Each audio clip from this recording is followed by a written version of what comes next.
ఈరోజు కాంగ్రెస్ ప్రభుత్వం శాసనసభలో నిరుద్యోగ యువతను ఏ రకంగా మోసం చేసిందో మనందరం కూడా చూసాం. ఈరోజు కొంతమంది నిరుద్యోగ యువత గన్ పార్క్ దగ్గర మేము ధర్నా చేస్తూ ఉంటే అశోక్ నగర్ నుంచి బయలుదేరి మాకు మద్దతు తెలియజేయడానికి వస్తే వారందరినీ కూడా మధ్యలోనే అరెస్ట్ చేశారు. సో కొద్దిమంది నిరుద్యోగ యువత తమకు జరిగిన అన్యాయాన్ని వివరించడానికి బీఆర్ఎస్ పార్టీ ఆఫీస్కి వచ్చి ఇప్పటిదాకా మాకు చెప్పడం జరిగింది. కాంగ్రెస్ పార్టీ నిరుద్యోగ యువతను ఆ రోజు ఎన్నికల ముందు ఏమి హామీలు ఇచ్చింది, ఎన్నికల్లో ఎలా వాడుకుంది, ఇవాళ ఎన్నికలు అయిపోయిన తర్వాత ఎలా మోసం చేసింది అనేటువంటి విషయాన్ని చెప్పి తమ బాధను వారు ఇప్పటిదాకా మాకు చెప్పడం జరిగింది.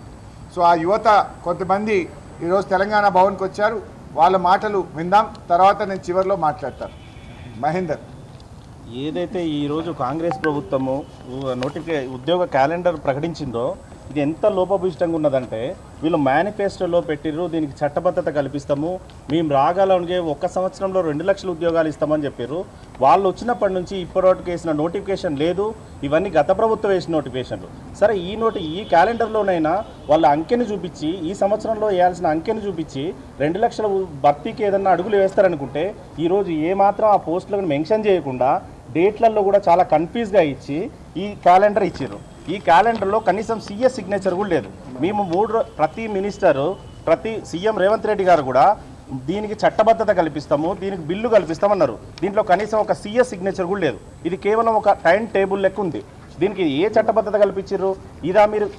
ఇది మీరు ప్రతి మీరు మేనిఫెస్టోలో పెట్టినప్పుడు, మా దగ్గరకు వచ్చి అశోక్ నగర్లో మాట్లాడినప్పుడు మేము చట్టబద్ధత కల్పిస్తాము, ప్రతి సంవత్సరం క్యాలెండర్ విడుదలయ్యేటట్టు చేస్తాము, మీరు పల్లెల్లోకి వెళ్ళండి, మా తరఫున ప్రచారం చేయండి, మేము వచ్చిన తర్వాత 1 సంవత్సరంలో 2 లక్షల జాబ్లు ఇస్తామని చెప్పారు. మమ్మల్ని తిప్పిర్రు, మమ్మల్ని వాడుకున్నారు. ఈరోజు ఒక 3 నెలల కానించి మేము ప్రొటెస్ట్ చేస్తుంటే మేము టీజీపీఎస్సీ ముట్టడానికి పోతే ఆ రోజు 3 రోజుల్లో జాబ్ క్యాలెండర్ అన్నారు. తర్వాత మేము వచ్చేసి ఈ అశోక్ నగర్ చౌరస్తాలో చేస్తే మళ్ళీ 3 రోజుల క్యాలెండర్ అన్నారు. ఈ అసెంబ్లీ సెషన్లో క్యాలెండర్ అన్నారు. చివరి రోజు చివరిసారిగా ప్రయత్నించారు. మీరు మార్నింగ్ నుంచి దీని గురించి వెయిట్ చేస్తున్నాము. సరే, ఇప్పటికైనా క్యాలెండర్ ప్రకటిస్తారు, దీన్ని చట్టబద్ధత కల్పిస్తారనుకున్నాం, దీంట్లో అంకెలు చెప్తారనుకున్నాము. కనీసం 2 లక్షల్లో 1 లక్ష ఉద్యోగాలకైనా దీంట్లో నోటిఫై చేస్తారనుకుంటే, ఈరోజు చూస్తే ఈ లెక్క ప్రకారం చూస్తే 1.5 ఇయర్ తర్వాత గ్రూప్ 2 నోటిఫికేషన్ ఉంది. ఇప్పుడు పెట్టిన ఎగ్జామ్ నోటిఫికేషను ఇప్పుడు డిసెంబర్లో మొన్న పోస్ట్పోన్ చేసిన ఎగ్జాము ఆల్రెడీ గత ప్రభుత్వం నోటిఫికేషను వాళ్ళు డిసెంబర్లో పెడుతున్నారు. తర్వాత వాళ్ళు ఎప్పుడు ఇస్తున్నారు? మేలో ఎగ్జామ్ పెడుతున్నారు. అంటే వాళ్ళు ఇప్పుడు వచ్చినప్పటి నుంచి 15 నెలల తర్వాత గ్రూప్ 2 నోటిఫికేషన్ ఇస్తున్నారు. వాళ్ళు మొదట ఏం చెప్పారు? మేము వచ్చిన సంవత్సరమే 2 లక్షలు అన్నారు. ఇప్పటివరకు 30,000 ఉద్యోగాలు ఇచ్చినామని అసెంబ్లీలో చెప్తున్నారు. 30,000 ఉద్యోగాలకు సంబంధించిన డీటెయిల్స్ ఇది. 30,000 ఉద్యోగాలలో ఏ రోజు ఈ నోటిఫికేషన్ ఎప్పుడు వచ్చింది, ఎగ్జామ్ ఎప్పుడు పెట్టిర్రు, రిజల్ట్ ఎప్పుడు ఇచ్చిర్రు, ఇది ఎప్పుడు వచ్చింది? 2022లో వచ్చినాయి. ఇవి ఎగ్జామ్స్ అయిపోయినాయి. ఈ పోలీస్ కానిస్టేబుల్కి వీళ్ళకి ఫిజికల్ టెస్ట్ అయిపోయింది. ఇవన్నీ అయిపోయినాయి. కేవలం నియామక పత్రాలు ఇచ్చి ఇవి మేమిచ్చినామని చెప్పుకొని 30,000 ఉద్యోగాలు మేమిచ్చినామని చెప్పుకొని వాళ్ళ ఖాతాలు వేసుకున్నారు. సరే, అప్పటికి కూడా నిరుద్యోగులు క్యాలెండర్లో ఇంకా 1,70,000 ఉద్యోగాలు ఇస్తారేమో, లేదా 1,00,000 ఉద్యోగాలు ఇస్తారేమో అనుకున్నారు. ఈరోజు చూస్తే క్యాలెండర్లో కనీసం ఒక అంకె కూడా లేదు. అంటే ఇది కేవలం ఒక టైం టేబుల్ లెక్క ఉంది.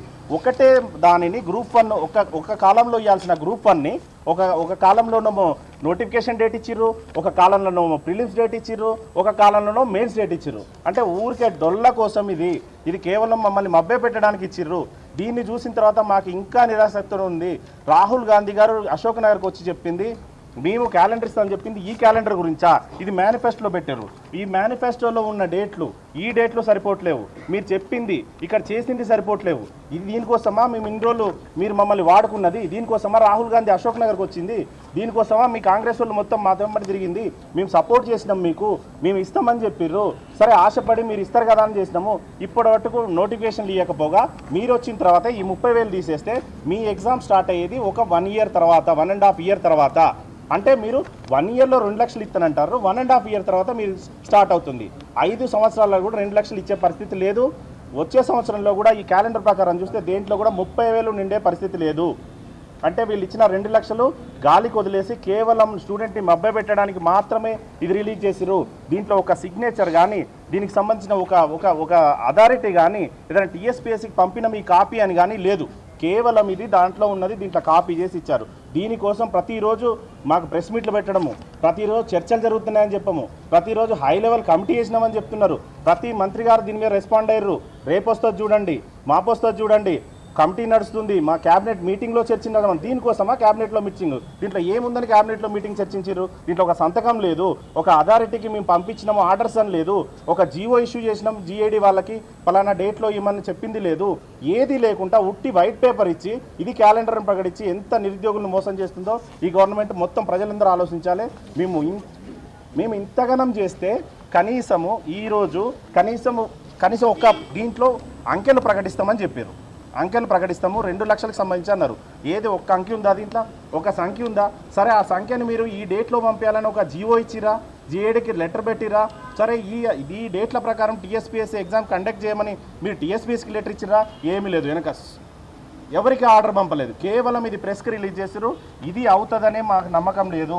ఈ 30,000 ఉద్యోగాలు ఎట్లా చెప్తున్నారో దీని పరిస్థితి కూడా ఇదే పరిస్థితి అవుతుంది. ఖచ్చితంగా మేము దీన్ని ఖండిస్తున్నాము. మేము ప్రధాన ప్రతిపక్షమైన బీఆర్ఎస్ దగ్గరకు వచ్చినాము. వాళ్ళతో కలిసి మేము ఖచ్చితంగా వాళ్ళు చెప్పిన 2 లక్షల ఉద్యోగాలకి పోరాటం చేస్తాము. ఆ పోరాటానికి ఖచ్చితంగా బీఆర్ఎస్ మద్దతు ఇవ్వాలని మనం హరీష్ రావు అని కోరుకుంటున్నాం.